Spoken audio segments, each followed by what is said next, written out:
Yesterday, I was talking to one of the friends of Vladimir. So he was telling about the expectations and our detachment from it. So I told it's not easy to detach from expectations because we are trained to be expecting things.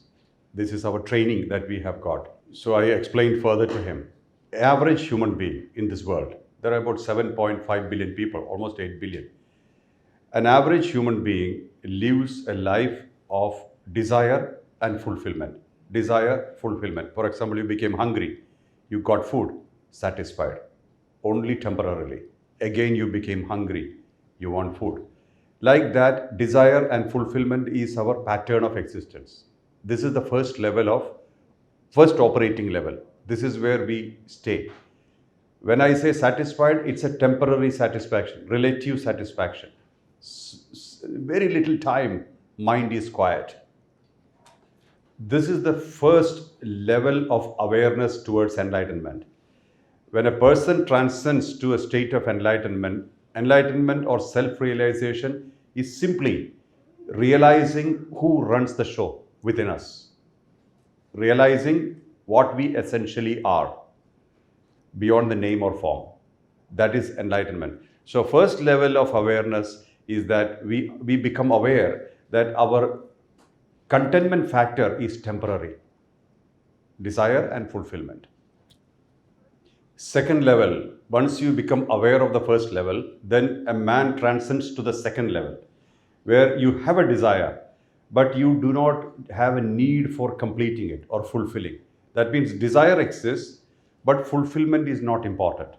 So that means you start detaching from your desires. This is the second level.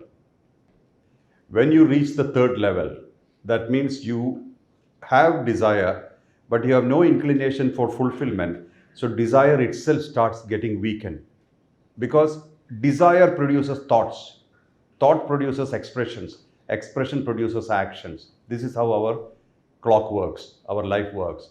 We have desires, desires bring forth thoughts, thoughts bring forth expressions. Like, imagine I have a desire for a tea, then I express, I would like to have a tea, and I get the tea and I consume the tea, then it becomes a memory. That memory gets stored in the system. That system produces another desire for another tea at another time.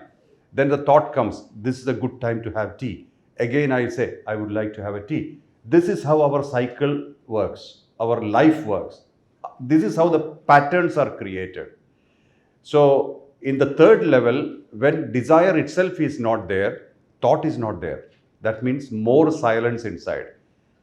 That stage, you start experiencing freedom. You may have everything, but you need nothing.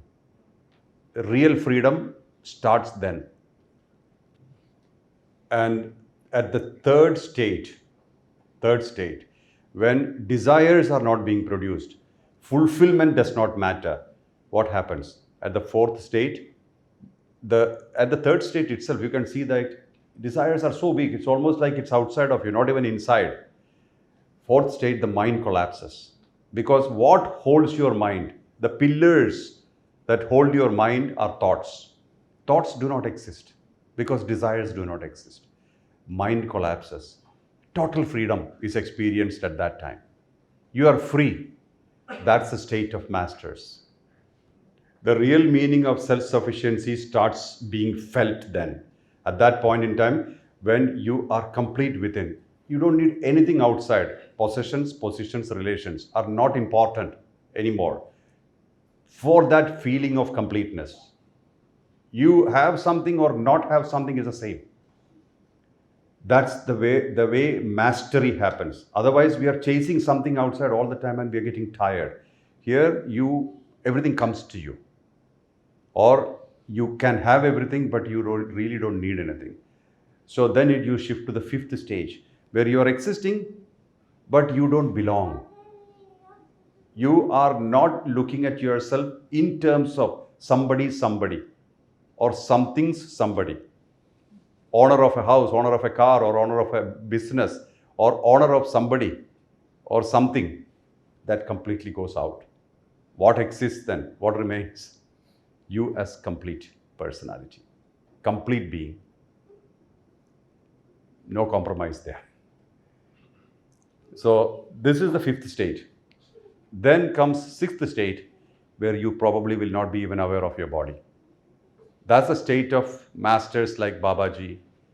Then you can exist or not exist, doesn't matter. You will be functional all the time.